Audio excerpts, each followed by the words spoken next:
என்னன்னா ஃபுல்லாக pipe line ஃபுல்லாக கம்ப்ளைண்ட்டு அப்படின்னு சொல்லி தண்ணி வர மாட்டேங்குது அப்படின்னாங்க. சரி நாங்களும் வந்து ஏதாவது ஒரு இடத்துல நம்ம அறுத்து பார்த்தா தெரிஞ்சிடும். அதனால் அறுத்து பார்த்தோம், ஃபுல்லாக பைப் ஃபுல்லாக உப்பு. நம்ம என்ன தான் வந்து ஆசிட் ஊற்றி க்ளீன் பண்ணாலோ என்ன பண்ணாலோ இவ்வளோ பைப்பு ஃபுல்லாக உப்பு சரியான ஹெவியாக இருக்குது.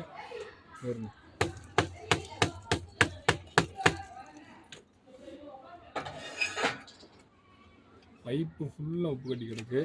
இதெல்லாம் நம்ம எவ்வளோ ஆசிட் ஊற்றினாலும் இது கிடையாது.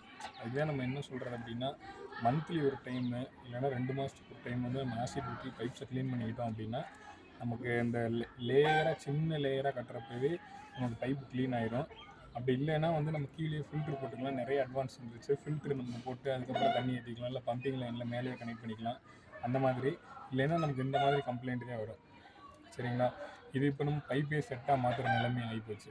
சரி, இதை உப்பை தட்டி எடுத்து திரும்ப நிறைய ஜாயிண்ட் போட்டுக்கிட்டே இருக்கணும். அதனால் வந்து ஃபுல்லாகவே மாற்றிடலாம் அப்படின்ட்டாங்க. சரின்ட்டு மாற்றுறோம். ஸோ நீங்கள் யாரும் அந்த மாதிரி இவ்வளோ ஸ்டோர் ஆகிற அளவு கூட வேணாம். ஸ்டார்டிங்லேயே நம்ம வந்து ஆசிட் ஊற்றி நம்ம க்ளீன் பண்ணிக்கிட்டே வந்தோம். மந்த்லி வந்து நம்ம அதை வந்து கரெக்டாக பார்த்துக்கிட்டனால எந்த ஒரு பிரச்சனையுமே வராது. சரி, அதை ஷேர் பண்ணலாம் அப்படின்னு தான் பண்ணுறேன். வேறு ஒன்றும் இல்லைங்க.